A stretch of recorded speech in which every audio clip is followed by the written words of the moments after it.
Hello, what's up? So, nakikita nyo, ito yung airbox ng Rusi Gala ko. Ito yung kalahati ng airbox.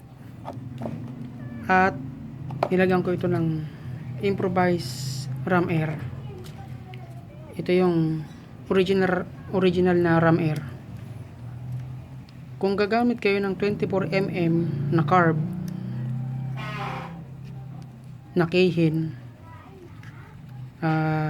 pakita ko sa inyo kung anong klaseng carb.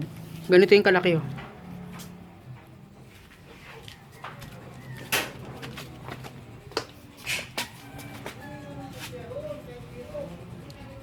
Yan, ganyan kalaki. Ganyan kalaking carb. Keihin yan. Pero yan ay imitation lang na carb. Tapos manifold. Kinailangan kong lagyan ng rotator. Dalawang rotator yan, yung isa nasa ilalim.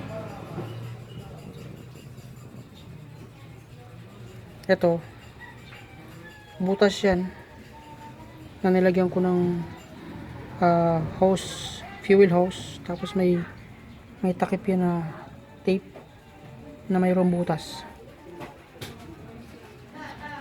Stock throttle cable. Yan yun.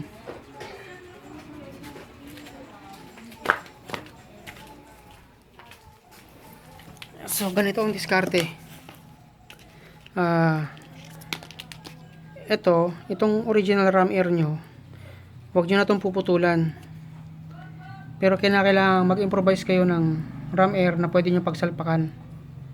Pabaliktad. Ito, originally, nakaganyan yan.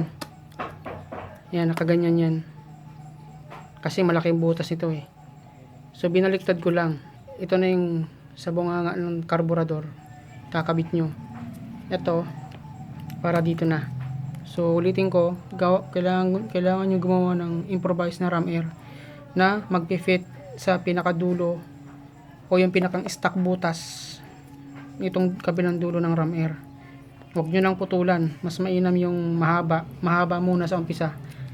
Ito kasi sa akin pinutulan ko dahil meron akong binago.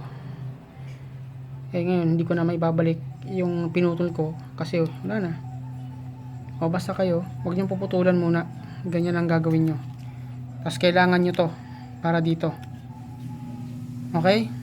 So yan lang. Sana makatulong. Thanks for watching.